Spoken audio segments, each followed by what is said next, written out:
आप लोगों ने अक्सर इस तरह के छोटे सबमर्सिबल यानी पानी में डूबने वाले वाटर पंप को देखा होगा। ये मोस्टली रूम कूलर के पानी की सर्कुलेशन सिस्टम, फिश टैंक और पौधों को पानी देने में इस्तेमाल किए जाते हैं। तो कभी ना कभी आपके जहन में ये ख्याल ज़रूर आया होगा कि आखिर ये पानी में डूबकर बिना करंट के पानी के साथ कांटेक्ट में आए हुए कैसे काम करते हैं। और जैसा कि हम जानते हैं, अगर हम किसी नॉर्मल मोटर को कुछ समय के लिए ही पानी में डालकर रखें तो ये जंग पकड़ लेते हैं।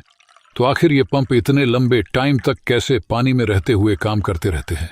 आज हम इस मिस्ट्री के पीछे छुपे राज को हल करने जा रहे हैं। सबसे पहले हम इस पंप को खोलेंगे और उसके अंदर क्या छुपा है ये जानेंगे। फिर हम देखेंगे कि कैसे ये पंप पानी में डूबकर काम करता है, और सब कुछ आपको 3D एनिमेशन के जरिए दिखाया जाएगा ताकि आप समझ सकें कि कैसे ये टेक्नोलॉजी काम करती है। तो आप इस वीडियो को एंड तक जरूर देखें, और अगर आप इस चैनल हैक्स टेक पर न्यू हैं तो इसे लाइक और सब्सक्राइब करते चलें। तो सबसे पहले हमें पंप को खोलना है, तो हम कुछ स्क्रू ड्राइवर्स की मदद से इन 4 स्क्रू को खोलेंगे और पंप हेड को अलग करेंगे। इसके बाद हम देखते हैं कि पंप के अंदर क्या है। यहाँ एक कार्बन फाइबर स्लीव रोटर के हेड पर लगी हुई है, जो रोटेशन के दौरान पंप हेड के साथ फ्रिक्शन यानी रगड़ को कम करने के काम आते हैं। इसको हटाने के बाद हम सबसे पहले पंप के सबसे इंपॉर्टेंट पार्ट, इस रोटर को बाहर निकाल लेते हैं। ये रोटर के विंग्स हैं जो पानी में रहते हुए पानी को ऊपर की तरफ पुश करते हैं, और रोटर के बॉडी प्लास्टिक के हैं, और इसके सराउंडिंग में एक हॉलो साइलेंड्रिकल मैग्नेट लगा हुआ है। इसके बाद हम इसके इस ओ रिंग को निकाल करके इस स्टील रॉड को भी अलग कर लेते हैं, और इसके इन क्लिप्स को हटाकर बैक कवर को अलग कर लेते हैं, और इसके बॉडी को भी मोटर के मैकेनिज्म से अलग कर देते हैं।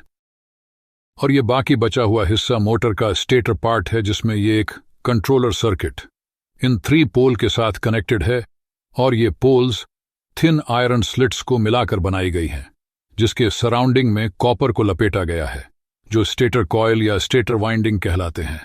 तो चलो आइए चलें हम इस सर्किट को 12 वोल्ट डीसी सप्लाई देकर इसका रिस्पॉन्स देखते हैं। और हमने जैसे ही सर्किट को 12 वोल्ट डीसी सप्लाई दी, तो इसने टाइमर आईसी के थ्रू हमारे सप्लाई को 3 हिस्सों में डिवाइड करके हर पोल के वाइंडिंग को 1 बाय 1 सप्लाई देना स्टार्ट कर दिया। और हर पोल के वाइंडिंग में करंट फ्लो होते ही ये पोल एक एक करके इलेक्ट्रोमैग्नेट बनना स्टार्ट हो गए, जिसके वजह से आप देख सकते हैं यहाँ एक रोटेटिंग मैग्नेटिक फील्ड बन रही है। और जैसे ही हमारे रोटर का साइलेंड्रिकल मैग्नेट इस रोटेटिंग मैग्नेटिक फील्ड के कांटेक्ट में आता है, तो ये भी इस फील्ड के साथ रोटेट करना शुरू हो जाता है। और सबसे इंटरेस्टिंग बात है कि यह पंप पानी में डूबकर भी बिना किसी नुकसान के काम करता है, क्योंकि इसके अंदर के मैकेनिज्म को प्लास्टिक बॉडी में आइसोलेटेड रखा गया है, जिससे कि पानी का कांटेक्ट इसके फंक्शनिंग को किसी भी तरह अफेक्ट ना कर सके। यह है टेक्नोलॉजी का जादू। तो दोस्तों, यह था छोटा सा राज जिसे हमने आज अनवील किया। अब आप भी जान गए हैं कि कैसे ये स्मॉल सबमर्सिबल पंप्स काम करते हैं। अगर आपको ये वीडियो पसंद आया हो तो लाइक और सब्सक्राइब जरूर करें। हम मिलते हैं अगले वीडियो में, तब तक के लिए अल्लाह हाफिज।